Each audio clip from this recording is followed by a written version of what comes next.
Hello everybody, Incon here, and we are here with our next part of this support build. So we had originally done what you're going to buy at the start of the game for support, going over actives, your pots, and your starter item, as well as your boots.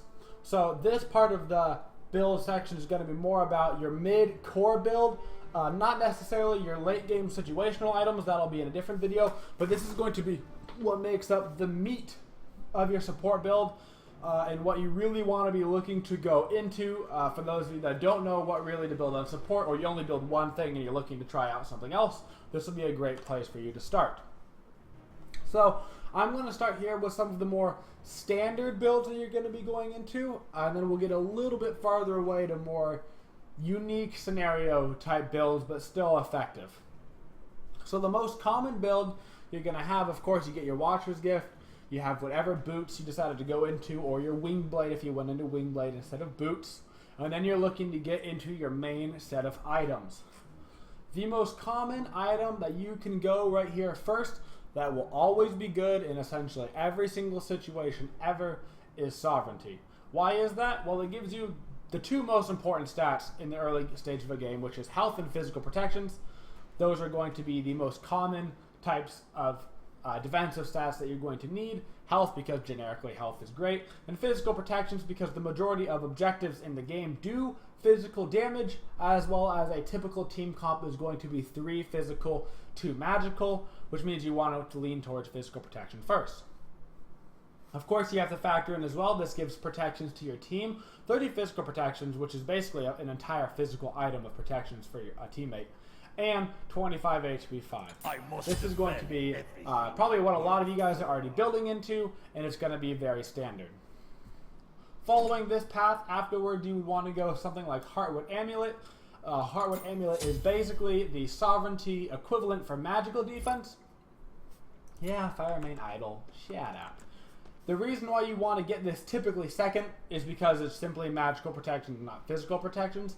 And magical protections are just not as important earlier in the game. Now, situationally, you're going against a team composition that has mostly magical damage. You could very well go Heartward here instead of Sovereignty, and that would mix up your build order a little bit. Give you those magical protections because you're afraid that their magical damage is going to be too much. But for the most part, you're looking at Sov. And the Heartward, also to be noted, Heartward gives MP 5 instead of HP 5, which is usually better. The MP 5 is nice, especially on, say, a character like Bacchus. You go your boots into your first defensive item. Heartward Amulet, not a bad idea. It does give you the MP 5 combined with your Watcher's Gift. It is going to be A+. One negative, though, is, of course, this aura is going to be magical defenses. But you see it only gives 20 magical protections in your aura to your team, comparatively to physical. On Sovereignty, it's 30 protections. So just by getting Sovereignty, your team gets an overall 10 protection buff as well. So that's also something to think about. That's going to be the most common mid-core build that you could possibly go and support. This is like the bread and butter of support. So what are some options that are a little bit different? So starting to get a little bit farther away, right? A little bit farther away from the meta. If you are ahead, okay? If you are winning lane, if you maybe got an early first blood, or maybe you got a couple assists, you got a couple assists in lane, you rotated to mid, got a couple of assists, you had finished up your starter items, you have a lot of gold when you're backing, any of these situations, going for the early height of the Urchin is a little bit more selfish than getting aura items for your teams, but it's going to make you tankier in the long run, and it will make it very easy for you to specify the type of build you want to go into later. This item is going to give you 35 physical and magical protections right off the bat, and then 250 health and mana. This is also a great item for people that have problems with their mana consumption. It's going to give you extra mana right off the bat. Now, the big thing about Urchin, of course, is it's passive. By the end of the game, assuming you're doing team fights and you're actually winning the fights, you're going to get 65 physical and magical protections from this item, which is the most protections that you're going to get from any item in the game total, which makes this a great pickup. Also, 2,400 gold, really not that expensive when you think about the fact that Heartward Amulet and Sovereignty are both 2,100. 300 more gold for that much more protections is a big deal. but it will delay you getting your aura items for your team.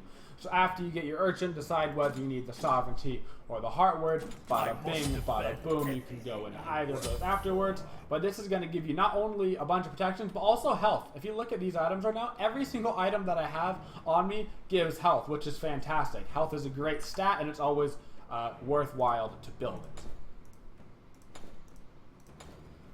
This next build is one of my favorites, actually. I really enjoy this build. I'm actually going to switch up the starter here a little bit because I prefer this build when you start with Winged Blade. So, one of our starter builds that we talked about in the previous video, you can watch if you haven't seen it, is where you start with shoes and you go into Winged Blade as your first real item. So, of course, this gives you about the same movement speed, but you get a ton of health as well as some of the other things that Winged Blade provides. Now, because you already have the 300 health from Winged Blade, you have a lot more than you typically would, say, if you went reinforced shoes, or especially if you went traveler shoes or something of that sort. This gives you a little bit more leeway on your first item, that it doesn't have to have health like normally you're looking to always get health, because Winged Blade is essentially your first item with health. So instead of going Height of the Urchin, if you want to get a little bit tankier faster, you can look to go right into the Spirit Robe. So why would you get Spirit Robe over the Height of the Urchin? So it gives 5 more protections right off the bat for physical and magical. Not really a big deal. Height of the Urchin, you know, going to take over with just 2 stacks. It's going to take over the physical and magical protections. One of the big deals here is you are getting 10% cooldown reduction. Cooldown reduction great on supports, especially at anything, really any support, but especially on ones like Geb. For, you know, you're looking to shield often. Athena, you're looking to taunt often. Any support, you can do more abilities more often. The big thing here, though, is why I really like it with the Winged Blade combination is because it gives you 20% CCR. Winged Blade also gives you 20% CCR, and 40% is the cap, which means that you're going to have your full capped crowd control reduction, give or take, within your first 2 items of the game here, which is like 10 minutes into the game, which is going to give you really nice capabilities to initiate and then get out because you're not going to stay CC'd that long. Of course, one of the best parts about Spirit Robe is its passive, probably one of the best, if not the best, defensive passive in the game. 15% damage mitigation for 3 seconds whenever you're hit by a hard CC effect, which is all the time because everybody has CC in this game. And it occurs every 10 seconds, which is really, really often when you think about items being able to proc. Winged Blade procs extremely fast, and it's every 30 seconds. Get it? Extremely fast? Haha, it makes you faster. Every 30 seconds, but Spirit Robe, only 10 seconds it takes to refresh until it can pop again. A very strong way to start off your build, and then of course you can bring it more towards that Sovereignty Heartward area. One of the other options that we have, and this is getting more into the not greedy, but definitely self-centered build, even more so than Spirit Robe and Urchin, because those are going to give you a lot of stats that help you initiate and survive. And the other option, of course, you get your boots, whatever you do, and then you can go into Breastplate of Valor as your next item. Breastplate of Valor is going to be decently cheap, 2,300, so it's 200 gold more than Salve, right? 200 more than Heartward, but not as expensive as our cloak options. You're going to get 75 physical protections, but only for yourself. So you're getting 15 more physical protections compared to if you went soft. You're getting 300 more mana, right? But you lose the health, 200 health, 300 mana, give or take. This can help a lot with mana consumption, although a lot of people have problems with that. And then, of course, you're going to get the 20% cooldown reduction, which is huge. This allows you to do all kinds of things in the early game. People do not expect you to have a cooldown reduction this early. One of the gods that benefits the most from this build actually is going to be Guan Yu. You'll see like Pain of Yonde do this kind of stuff a lot, where you go into those Talaria boots and then right into Breastplate of Valor. Guan Yu loves the mana, Guan Yu loves the cooldown. It helps him fight a lot. Breastplate of Valor is a little bit more specific in terms of the type of gods you're going to want to run it on. Most commonly, you're going to see it on either Athena or Guan Yu. After that, of course, you're looking to go pretty standard. You already have a lot of physical protections, so you'll probably want to opt for magical protections after that, going to Heartward, and then going into your Sovereignty. So that's a lot of different items that you're looking at starting right off the bat. Of all the viable items, really, you have 5 items after you go into your Boots or Winged Blade that you can look to go into. Sovereignty, Heartward, Spirit Robe, Height of the Urchin, and Breastplate of Valor. All 5 are going to be viable in certain situations, and for the most part, you're going to be mixing and matching these 5 items for your core 3 build here. It's going to be a different set of these items. So you went Reinforced Greaves, and you're like, okay, cool, I'm ahead, I'm going Urchin, and then I wanted Magical Defense because they were 4 out of 5 magical damage. They only had an ADC, so then I'm getting Sovereignty, and then you're going into your later stages of the build.